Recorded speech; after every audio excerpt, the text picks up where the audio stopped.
Roseanne? Roseanne? Hindi ka sandali, may bisita ka. Sarap.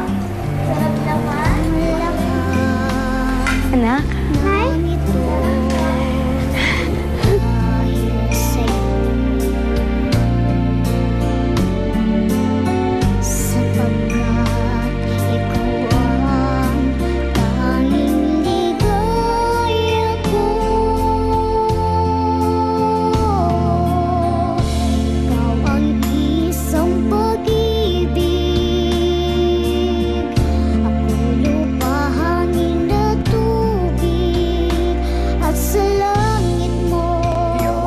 Na malapit ko siya makita eh.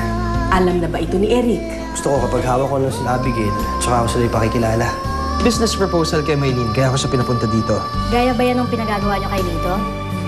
Ano nga kasi yun? Babalik na ba tayo sa kanya? Surprise yun. Sorry, Remy, ha? Denied kasi yung request mo para makuha ang custody kay Roseanne. Mahal na mahal ka ng nanay. At saka anak, kahit anong mangyari, ikaw lang ang baby ko. Huwag mo kakalimutan yun, ha? Ayaw naman po talaga ang first choice namin para kay Roseanne. Kasi alam naming maalagaan niyo siya ng mabuti. At pinapangako ko, hindi kita pababayaan. Alay ko lahat sa'yo. Ikaw ang